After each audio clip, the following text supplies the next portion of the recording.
will run smooth enough. So if you see anyone on Discord coming on, tell them we got space for them. Okay, so we are live. It is August 19th, 7 p.m. my time, and whatever time it is, wherever you guys are. Probably 5 in the evening for you guys. 10 for me. Yeah. So, hey, Dave and Paul, glad to have you guys on. Yeah, good to be here again. Doing good. Yeah. Let's start off with the big news this week is that mobile went live. I think it was just going live as we did the last show, so that's pretty exciting. Yeah, absolutely. Although not so exciting for you guys because you can't have 5G in No. So not yet. Although I guess one of the other topics that we'll be talking about later on may change and accelerate that with Nova acquiring FreedomFi.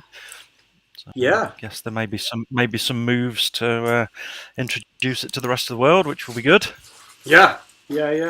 Now, I should probably re-explain because I'm seeing in the chat that I'm getting questions. I am not in a cave, despite it looking like I'm in a cave. This is what is supposed to be a super nice hotel room, and it's a pretty cool place, but it's a cave. It looks like a cave. If I flipped it around, you'd see my wife changing, and she doesn't want that. So no, that's unprofessional if I do that. Okay, so that's what's going on with me. So mobile launched. Let's dive straight into that second piece of big news, Dave, which is that Nova announced they're buying FreedomFi. Yeah, buying or bought. Or bought. Yeah. I think it looks like a done deal. A couple of the announcements in Discord appear to be from FreedomFi employees that are now Nova branded. So yeah, it looks like it's all done. I guess that's interesting news for the future to see how that pans out, and I guess there's a lot of software development that will go on from the Nova and FreedomFi joining. So that's it's very exciting news. I'm psyched to see what happens. Paul, what did you think? Yeah, I think it's really important. As there was a big dependency as all the Helium 5G hardware are running on. Okay. All right, Paul. Let's see if we can try that again. Yeah. Minor mess there. All right, we'll see if we can get Dave back in here. There we go. Cool. Oh, we're back. Round 2. Round 2 of this thing. Yeah. We'll see if we can keep this thing going. If it drops again, maybe we'll give it 3 chances and then we'll cut it. Let's see. So mobile went live, and then you had a question, Paul, about the treasury stuff, right? Yeah. I mean, we had this discussion during the week about the price of the mobile token. If we can share the story, I was looking for buying some mobile token as there is no way to mine mobile token where you are not in the USA. So I would like to get some in my wallets. And the question was, okay, what is the price to buy mobile token? So we succeed in transferring mobile, so that's good. But the price is complex, and because there's no exchange currently. But if we read the HIP, the HIP 51, normally the token, the mobile token, is backed by a treasury. And I did not find any information about this treasury, the amount of HNT we have in the treasury, and so on. And basically, what could be the minimum price for mobile? Yeah, I'm seeing. Max has got some. He'll sell you apparently.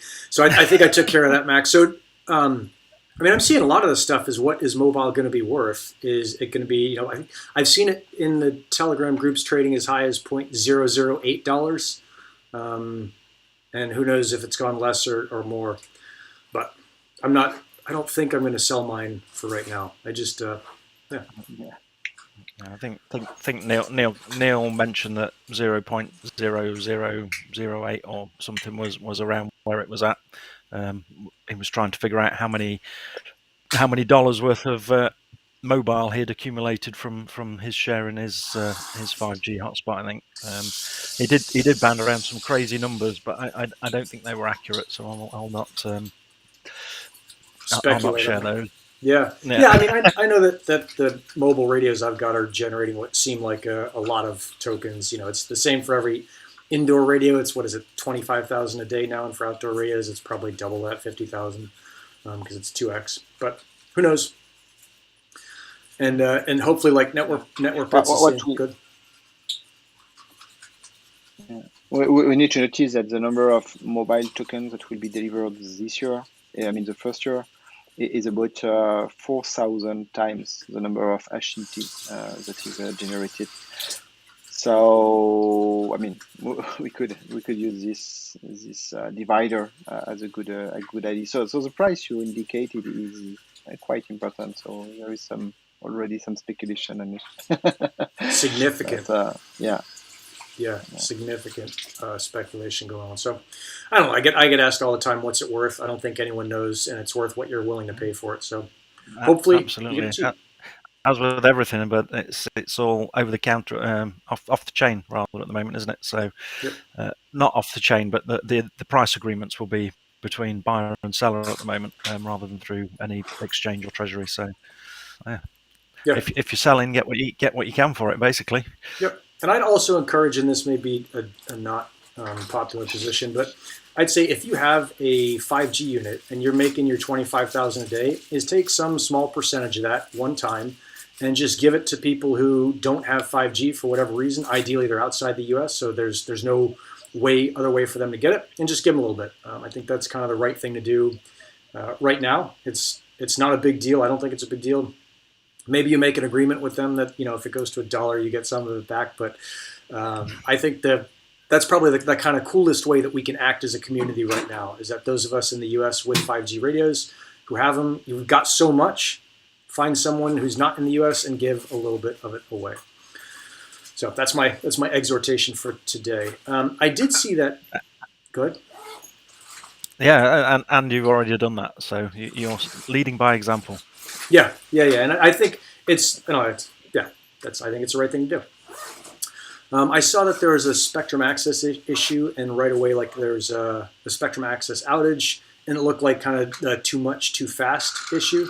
And that just seems like, I know that is not a good thing, but it seems like it's a good signal that so much is happening so quickly that we're in the same boat we were in with Laura, is that the network is growing really quickly. If everything is stable and perfect, it's almost like I start to get worried. Like, we want things to be breaking because we're testing them. Yeah, it was fixed relatively quickly as well, wasn't it? So. Yeah. So that's cool. Okay, and then the last thing on mobile is I had a little bit of a tough time transferring it out of my wallet until I figured out that you go to the Helium Wallet, not the Helium app. So it's the black icon, and then there's a tab up in the wallet that tabs you over to mobile from HNT. And I felt like the biggest dummy when I finally saw it, because it's really obvious, but not until you know to look for it.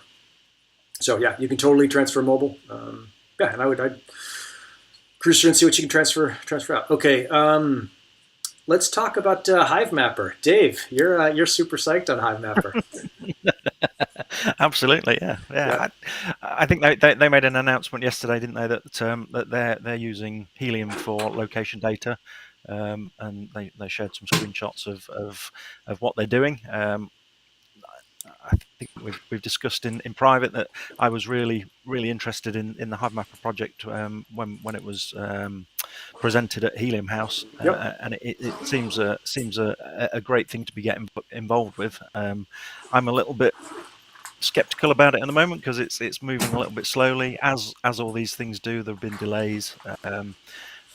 I think they'll iron them out, and I think it will prove to be a very good use case for Helium. And I think they're trying to do something really interesting, mapping the world with people that are traveling on a daily basis rather than leaving it to the big corporations.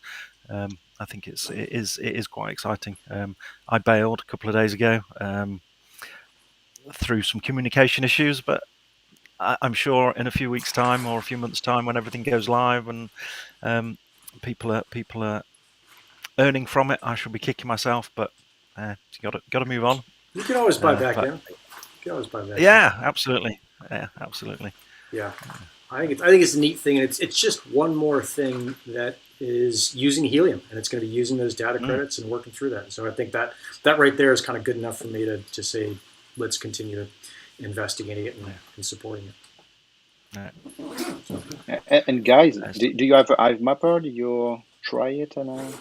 Yeah, I bought one when it was just like an app that you had to buy, like an off-the-shelf camera. I think they were selling a Blackview, and I put it in my truck. But my area, San Diego, wasn't, I don't know if it is now, but wasn't covered. And so I was driving around, and I had to take the SD card out every day and bring it over to the computer and load it up. And it was a total pain in the butt, and I stopped doing it after a while. But when I get back, I'll probably start it back up again. So, yeah. We just have you got one? Have you got one, Paul? Not sorry. Have you got one?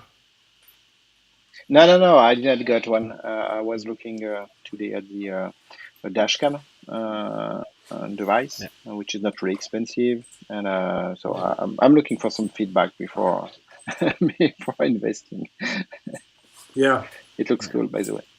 Yeah, it does look cool. I think a lot of these, you got to be careful to do too many projects. But right now, it seems like there's not enough projects that it'll really break you to buy one of each, depending on where your kind of money thing is. But it just seems they're all like, I don't know, $200 to $400. It seems kind of reasonable to at least try this stuff out. But if it's not going to be in your area, like Hive Mapper is not in San Diego, maybe it's a much higher risk. So. Yeah. From the communications I've had with them, I think there's 35 locations or 25 locations around the world where they're launching it, and then shortly afterwards they will be deploying it around the world. But at the moment, if you're not in one of those areas, they won't until then. Yeah. What aggravated me a little bit, I think, as we spoke, I'm more than happy to drive to anywhere that's close to me. The UK is quite tiny. I think there's 3 areas in the UK, all fairly close to me, that I could have driven to very easily. I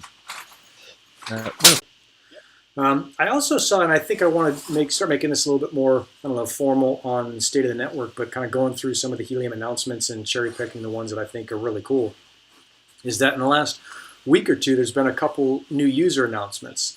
One of them was up in your general region, Dave, which is the Orkneys. I know that's not I'm skipping a jump away, but it's certainly closer to you than to me. And they're just using Helium for standard LoRaWAN stuff. So tracking bicycles and water levels, if I remember right. That was kind of cool. Yeah. Absolutely. I think that there are many use cases out there, and it's just getting people on board and getting people to use the network. Anybody anywhere can use it. I think it's a huge opportunity for people to go out and get these sensors doing things that they could never really have dreamed of doing before. And I think it's really important that Helium continue to promote small and big businesses that are using the network, just to show what is possible. It's not just the big players that need the focus. It's good. Yeah, super cool to see. So Orkney LoRa was one of them. And then CommunityFi was another one. And they're, I think, a food-based company out in New York doing fridge monitoring and vehicle tracking. So we're seeing this commonality amongst all of these businesses with tracking. Yeah, I think the food monitoring and the temperature monitoring is something that's quite cool. And if you remember at Helium House, there were those little stickers that measured temperature for the side of containers. They were really cool. I think they've got a huge use case that can be used in food. Well, anything that's temperature dependent, and shipping. So really interesting to see. Yeah. Paul, are you seeing any of these people come to you to run a console, or not yet? I don't really exactly know who is buying credit on my console usually, but what I see is that most of these, I mean, I see some ways because through the credit card payment, I have the name of the company sometime. So what I see is that there is a lot of companies that are paying customer, providing some solution like this one. I did not go in detail to see what kind of solution they have, but behind the company name, I see that they are more solution provider usually. And yeah, I think in this month it's something about 5 different one from mostly from Europe, I think. So would make sense on my console. And so